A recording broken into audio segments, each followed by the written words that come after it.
प्रिय बंधुओं, भागवत जी में लिखा है चतुर्थ स्कंद में परमात्मा के हृदय में तप निवास करता है। तप को ही भगवान का हृदय माना है।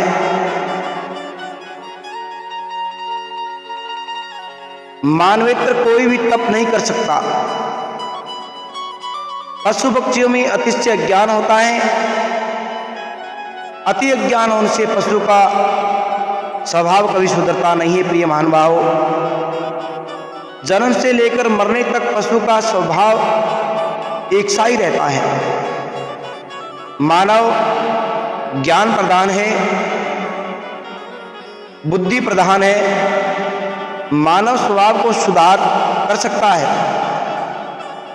बाल्यावस्था में आपका स्वभाव जैसा था आज वैसा नहीं है ना। आप बहुत प्रेम से कथा सुनते हो, भगवान के नाम का जप करते हो, अभी स्वभाव सुधरेगा। पशु का स्वभाव कभी सुधरता नहीं है। प्रिय महानुभाव, पशु उसको कहते हैं जो शरीर को ही आत्मा समझता है। शरीर का सुख ही मेरा सुख है, ऐसा जो समझता है वही तो पशु है। आप सब लोग बड़े ज्ञानी हैं, आप जानते हैं मैं तन नहीं हूं। तन जब बिगड़ता है तब मैं उसको सुधारता हूं। मानव को ये ज्ञान है मैं मन नहीं हूं। मन जब पाप करता है तब मन को आप पाप करने से रोक नहीं हो। मैं तन नहीं हूं, मैं मन नहीं हूं। मानव को ज्ञान है। मानव को तन जब बिगड़ता है, मानव का मन जब बिगड़ता है तब वह उसको सुधारता है। शरीर का सुख मेरा सुख नहीं है, मैं शरीर से भिन्न हूं। मानव को ऐसा ज्ञान है। कहते हैं तपस्या मानव शरीर में ही होती है। प्रिय महानुभाव, मानवेतर कोई तप नहीं कर सकता। मानव तप न करे तो परिणाम में उसका पतन हो जाता है। तप शब्द को उल्टा दो तो पत होता है। जो तप नहीं करता उसका पतन। रोज थोड़ा भी तप करना ही चाहिए। सोने की शुद्धि जिस प्रकार अग्नि में होती है उसी प्रकार तप करने से मन की शुद्धि होती है। प्रिय श्रोताओं, दुख सहन करके भगवान की भक्ति करें, इसी का नाम तप है। दुख सहन करो, आपको भगवान बहुत संपत्ति दे तो भी अति सुख भोगना नहीं चाहिए। कितने ही लोग ऐसे समझते हैं कि मैंने कमाया, ये सब मेरा है, मैं ज्यादा सुख भोग क्यों नहीं कर सका, क्यों नहीं भोगूं। आपको जो मिलता है, आपके घर में जो कुछ है वह सब आपके लिए है। आपके घर में जो उसके ऊपर जिसका नाम लिखा है आप नहीं जानते। आपके पेट में जो जाता है उतना ही आपका है।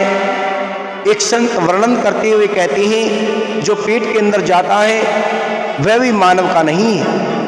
पेट में जाने के बाद जो पचता है उतना ही मानव का है। जो नहीं पचता समझना चाहिए कि मैं दूसरे के भाग्य का खा गया, इसलिए नहीं पचा। जितना पेट में पचता है उतना ही आपका है। यद ददाति विशिष्टभ्यम यद सनासी दिने दिने ततेवित महमन्यम परमनस्य रक्षसी। आपके घर में जो कुछ है वह सब आपका नहीं है। प्रिय महानुभाव, भगवान जिसको ज्यादा देते हैं तब भगवान ऐसा इच्छा रखते हैं कि वह ये मेरे अनेक बालकों को सुखी करे। आपको ज्यादा मिला है, वह अनेक को सुख देने के लिए मिला है। अति सुख भोगना अच्छा नहीं है। जो अति सुख भोगता है उसका तन बिगड़ता है, उसका मन बिगड़ जाता है। सुख उतना ही भोगना चाहिए जिस सुख में भगवान का स्मरण रहे। भगवान भूल जाए और मानव ज्यादा सुख भोगता है रहे तो मन बिगड़ जाता है। इस शरीर से भगवान की भक्ति होती है, इसलिए शरीर को थोड़ा सुख देने की जरूरत है। तन को विवेक से सुख दो, अति सुख देने से शरीर बिगड़ जाएगा। थोड़ा दुख सहन करना सीखो प्रिय महानुभाव। दुख सहन करके भगवान की भक्ति करना, इसका नाम ही तप है। और मौन रहना तप है, भूख और प्यास सहन करना तप है। और कोई भी तप करना हो तो थोड़ा दुख सहन करना ही पड़ेगा। दुख सहन किए बिना तप नहीं हो सकता। क्रिया नहीं, भाव शुद्धि आवश्यक है प्रिय श्रोताओ। गीता में भगवान कहते हैं अर्जुन को, एक तप बताते हैं, ऐसा तप बताया है जिसमें एक पैसे का भी खर्च नहीं है, जरा भी दुख सहन नहीं करना पड़ता और आपको अतिशय पुण्य मिलेगा और आपका कल्याण होगा। ऐसा एक तप बताते हैं। अर्जुन, सब में सद्भाव रखो। भावस्य शुद्धि रित्ते तपो मानस मुच्यते। सद्भाव ही बड़ा तप है प्रिय महानुभाव। किसी भी जीव के लिए मन में कुभाव नहीं रखना चाहिए। सद शब्द का अर्थ होता है ईश्वर। सब में सद्भाव रखो, इसका अर्थ है ईश्वर का भाव रखो। आपके शरीर में जो भगवान है वही भगवान सबके शरीर में है। देह भिन्न भिन्न हो सकती है परंतु देव एक है। ये फूल की माला दिखती है ना, इस माला में फूल भी तो अनेक है। अनेक फूलों में धागा तो एक ही है ना। जिस प्रकार एक धागे में अनेक फूल है, वैसे ही एक ही ईश्वर है। ये चित्र विचित्र संसार है, आकार सभी के भिन्न भिन्न हैं। सभी आकार में ईश्वर तत्व एक ही है। आपको भगवान का दर्शन करने की इच्छा है तो बाहर के आकार को क्यों देखते हो? प्रत्येक आकार में भगवान मिले हुए हैं। प्रत्येक आकार में भगवान का दर्शन करो। भगवान मिले हुए हैं, इसलिए बाहर का आकार सुंदर लगता है। आकार को जो सुंदर समझता है उसी के मन में विकार आता है प्रिय महानुभाव। सुंदर तो कौन है? मेरे परमात्मा है। भगवान विराजमान होने से जगत में सौंदर्य का आभास होता है। सभी में सद्भाव रखना चाहिए। गीता में अर्जुन को बता रहे हैं, सनातन धर्म में क्रिया को बहुत बड़ा महत्व नहीं दिया गया है। क्रिया करने वाले के हृदय में भाव कैसा है? भाव मुख्य है, क्रिया गौण है। बहुत से लोग भगवान की सेवा पूजा करने के बाद हाथ जोड़ करके प्रार्थना करते हैं कि हे भगवान कृपा करो, कृपा करो, मेरे बालक को सुखी कर दो, मेरे बालक को सुखी रखो। ऐसी कोई प्रार्थना करे तो ठीक है, पर कितने ही लोग भगवान को ऐसा भी कहते हैं कि मेरे बच्चों को सुखी रखना, पर मेरा जो शत्रु है उसका सत्यानाश हो जाए। ऐसा करना ये ठीक बात नहीं है। प्रिय श्रोताओं, आपका कोई शत्रु नहीं है। भागवत की कथा सुनते हो, आज से ऐसा निश्चय करो कि इस संसार में कोई मेरा शत्रु नहीं है। किसी ने मेरा कुछ बिगाड़ा नहीं है, किसी ने मेरा कुछ नुकसान नहीं किया है, किसी ने मुझे दुख नहीं दिया है। मेरे दुख का कारण मेरा पाप है। कुभाव से किया हुआ धर्म अधर्म जैसा होता है। प्रिय श्रोताओ, आप कोई भी सत्कर्म करो, उसके आरंभ में भगवान के सामने प्रतिज्ञा करनी पड़ती है। अक्रांतो भूतानि पिशाचा सर्वतोदिशम सर्वेषां विरोधिन ब्रह्म क्रम संमारवे।